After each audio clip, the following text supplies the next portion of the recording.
ಸಂಸಾರ ಧರ್ಮ ಆರಂಭ ಆಗುವ ಪೂರ್ವದೊಳಗ ಸಂಸಾರ ಧರ್ಮಕ್ಕೆ ಹೆಜ್ಜೆಯನ್ನ ಇಡುವಂತ ಸತಿಪತಿಗಳಿಗೆ ಸಂಸ್ಕಾರ ಇರಬೇಕು. ಎಲ್ಲಿ ಸಂಸ್ಕಾರ ಇರ್ತದೋ ಆ ಸಂಸಾರ ಅದು ಸಸಾರವಾಗಿ ಸಾಗ್ತದೆ. ಅದಕ್ಕೆ ನಮ್ಮ ದಾಸಿಮಯ್ಯ ಸತಿ ಪತಿಗಳೊಂದಾದ ಭಕ್ತಿ ಹಿತವಾಗಿಪ್ಪದು ಶಿವಂಗೆ ಅಂದಾನ. ಅದು ದೇವರಿಗೆ ಪ್ರೀತಿ ಆಗ್ತದಂತ. ಹಂಗ ನಮ್ಮ ಬದುಕು ನಡಿಬೇಕು. ಸತಿಪತಿಗಳೊಂದಾಗದವರ ಭಕ್ತಿ ಏನಾಗುತ್ತಂದ್ರ ಅಮೃತದೊಳಗೆ ವಿಷವ ಬೆರೆಸಿದಂತೆ ಕಾಣ ರಾಮನಾಥ. ಇದು ಅಮೃತಮಯವಾದ ಸಂಸಾರದ ಜೀವನದ ಮಧುರವಾಗಿರಬೇಕು. ಅದಕ್ಕೆ ಮದುವೆ ಮಾಡಿಸೋ ಮುಂದ ಎಷ್ಟು ಚಂದ ಸಂಪ್ರದಾಯ. ಮೊನ್ನೆ ನೋಡ್ರಿ ಅವರು ಪಾಟೀಲ್ ಅವರು ಮುಂದಿದ್ದು ಚಂದಿಲಿ ಮದುವೆ ಮಾಡಿಸಿದ್ರು. ನೆಯ್ಯಣ್ಣೆ ಎಣ್ಣೆ ಹಾಕಿದ್ರು, ಚಂದ ಹಾಕಿದ್ರು.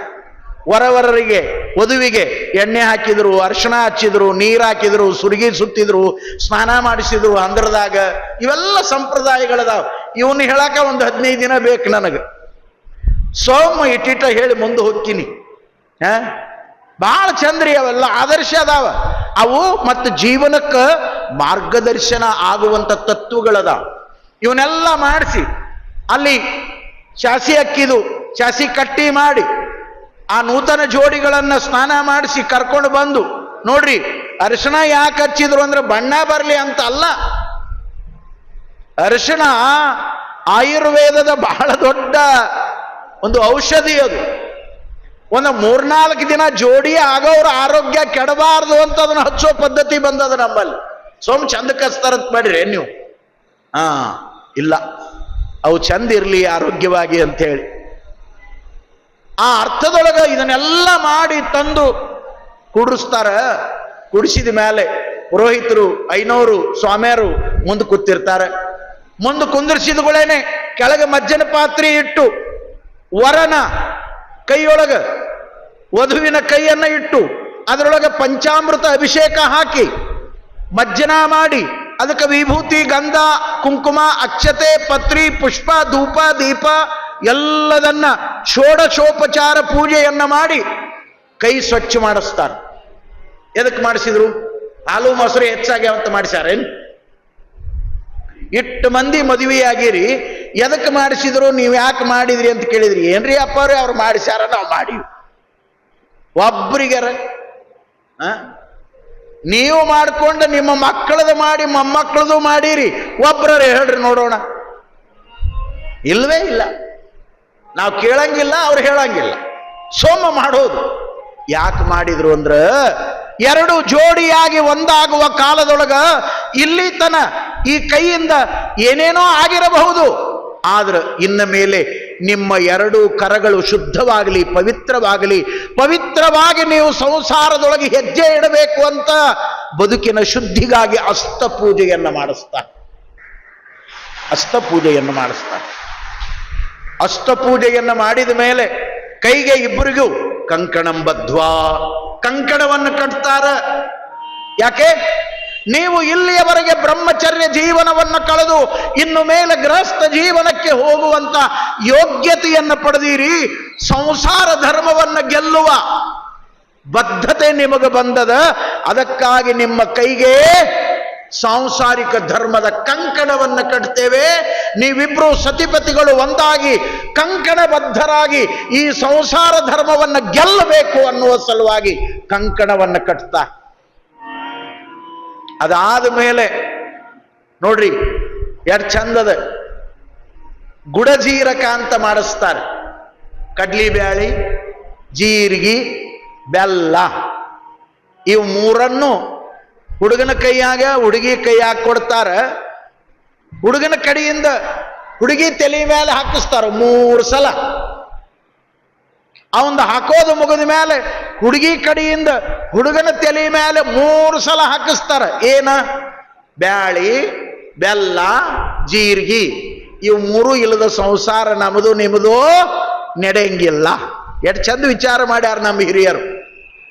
ಆ 3 ಸಲ ಯಾಕೆ ಹಾಕ್ಸಿದ್ರು ಅಂದ್ರ ಇವ ಅವಳ ಕೊರಳಿಗೆ ತಾಳಿ ಕಟ್ಟಿ ಎಲ್ಲಿಯೋ ಹುಟ್ಟಿದ ಹೆಣ್ಣನ್ನ ತನ್ನ ಬಾಳ ಸಂಗಾತಿಯನ್ನಾಗಿ ಮಾಡಿಕೊಂಡು ತಾನು ಇಡೀ ಜೀವನ ಪರ್ಯಂತರ ಅವಳಿಗೆ ಬಾಳನ್ನ ಕೊಡಬೇಕಲ್ಲ, ಅವಳಿಗೆ ಮಾನಸಿಕ ಧೈರ್ಯವನ್ನು ತುಂಬುವ ಸಲುವಾಗಿ ಇದನ್ನ ಹಾಕಿಸ್ತಾರ. ನೋಡು, ನಿಮ್ಮ ಅಪ್ಪ ಅವ್ವನ್ನ ಅಣ್ಣತಂಬರನ್ನ ಅಕ್ಕತಂಗಿಯರನ್ನ ಬಿಟ್ಟು ನನ್ನನ್ನ ನಂಬಿ ನೀನು ಬರ್ತಾ ಇದ್ದೀಯಾ, ಇಲ್ಲಿ ತನ ನನ್ನ ಮುಖ ನೀ ನೋಡಿದ್ದಿಲ್ಲ, ನಿನ್ನ ಮುಖ ನಾ ನೋಡಿದ್ದಿಲ್ಲ, ಇವತ್ತು ನನ್ನನ್ನೇ ಸರ್ವಸ್ವ ಅಂತ ನಂಬಿ ನೀನು ಬರ್ತೀಯ ಅಂದ ಮೇಲೆ ನೀ ಏನು ಚಿಂತೆ ಮಾಡಬೇಡ, ನಾ ಗಂಡಿದ್ದೀನಿ, ನಾ ಪುರುಷ ಸಿಂಹನಿದ್ದೀನಿ, ನಾ ದುಡಿದು ಕಷ್ಟಪಟ್ಟು ನಿನ್ನ ತಲೆ ಮಠ ತಂದು ಹಾಕ್ತೀನಿ, ಚಿಂತೆ ಮಾಡಬೇಡ ಅಂತ ತೆಲಿಗೆ ಹಾಕ್ಸೋದು. ಅದನ್ನ ತಲೆ ಮಠ ತಂದು ಹಾಕ್ತೀನಿ, ಮುಂದೆ ಹಾಕ್ತಾನೋ ಬಿಡ್ತಾನೋ ಆ ಮಾತು ಬೇರೆ. ಹಾಕ್ಸುವಾಗ ಹಿಂಗದ ಶಾಸ್ತ್ರ. ಹಿಂಗ ಹೌದ್ರಿ ಅಪ್ಪ ಬರೋಬರಿ, ಮತ್ತು ಗಂಡಂದೇನೋ ಬರೋಬರಿ ಆಯ್ತು, ಈ ಕಡೆಯಿಂದ ಯಾಕ್ರಿ? ಅದಕ್ಕೂ ಒಂದು ಅರ್ಥ ಮಾಡ್ಯಾರ. ಆವಾಗ ಆಕಿ ತಲೆ ಮ್ಯಾಲ ಹಾಕ್ತಾ ಹೇಳ್ತಾಳ, ನೋಡು, ನೀನು ಕಷ್ಟಪಟ್ಟು ದುಡುದು ನನ್ನ ತಲೆ ಮಠ ನೀ ತಂದು ಹಾಕಿದ್ರೆ ನಾ ಯಾಕೆ ಚಿಂತೆ ಮಾಡ್ಲೋ ಸರ್ದಾರ, ನಾನು ನಿನ್ನ ತಲೆ ಮಠ ಮಾಡಿ ನಿನ್ನ ಗುಣಿಸ್ತೀನಿ ಅಂತ ಆಕೆ ಹಾಕು. ಎಷ್ಟು ಚಂದಿಲ್ರೇ ಇದು. ಇಲ್ಲೇ ಶುರುವಾಗ್ತದ ಸಮರಸದ ಸಂಸಾರದ ಅನುಬಂಧ ಆನಂದ. ಹಿಂಗಿವೆಲ್ಲ ಪದ್ಧತಿಗಳದಾವ. ಅದ್ರ ಜೊತೆಗೆ ನೋಡ್ರಿ, ಅಸ್ತಪೂಜಾ ಮಾಡಿದ ಮೇಲೆ ಪಂಚಾಮೃತದ ಹಾಲು ಅದೆಲ್ಲ ಇರ್ತದಲ್ಲ, ಅದ್ರೊಳಗ ಒಂದು ನತ್ತು ಮೂಗುತಿಯನ್ನು ಬಿಡ್ತಾರೆ, ಬಿಟ್ಟು ಹುಡುಕಾಕ ಹಚ್ತಾರ. ಪಬ್ಲಿಕ್ನಾಗ ನಡೀತದ ಇದೆಲ್ಲ. ಇವ್ರು ಬೀಗರು ಅವ್ರ ಕಡೆ ಒಂದಿಷ್ಟು ಮಂದಿ, ಇವ್ರ ಕಡೆ ವಾ ನೀ ಮೊದಲು ತಗೋ, ನೀ ಮೊದಲು ತಗೋ. ಇವ್ರು ಇಲ್ಲೇ ಹುಡ್ಕೊಂಬಂದಟ್ಟ ಮುಂದೆ ಹೇಳಕ ಬರೋರಿಲ್ಲ ಯಾರು. ನಿಮ್ಗೆ ಹೇಳ್ತೀನಿ, ಅದನ್ನ ಅವರಿಬ್ರು ಕೂಡಿ ಹುಡುಕ್ತಾರ. ಹುಡುಕಿ ಹಿಂಗ ಕೈಯಾಗಿ ಹಿಡ್ಕೊಂಡಾಗ ಅವ್ರು ಮುಂದೆ ಕುಂತ ಐಗಳು ಎಷ್ಟು ಚಂದ ಹೇಳಿಸ್ತಾರ, ಹಾಲು ಕಂಡೆ, ಹಾಲು ಸಮುದ್ರ ಕಂಡೆ, ಹಾಲು ಸಮುದ್ರದೊಳಗ ಮುತ್ತಿನಂತ ಮಹಾದೇವಿಯನ್ನ ಕಂಡೆ. ಹಾಲು ಕಂಡೆ, ಹಾಲು ಸಮುದ್ರ ಕಂಡೆ, ಹಾಲು ಸಮುದ್ರದೊಳಗ ಮುತ್ತಿನಂತ ಶರಣಬಸಪ್ಪನ ಕಂಡೆ. ಎಷ್ಟು ಚಂದ ಜೀವನ ಆರಂಭ ಮಾಡಿಸ್ತಾರ. ಇದು ಸಂಸಾರ ಧರ್ಮ ಸಸಾರವಾಗುವಂತ ಸೂತ್ರದೊಳಗ ಸಂಸ್ಕಾರದಿಂದ ಸಾಗಬೇಕು. ಅದಕ್ಕೆ ಅಪ್ಪ ಬಸವಣ್ಣನವರು ಒಂದು ವಚನದೊಳಗ ಒಂದು ಚಿತ್ರಣವನ್ನು ಕೊಡ್ತಾರೆ.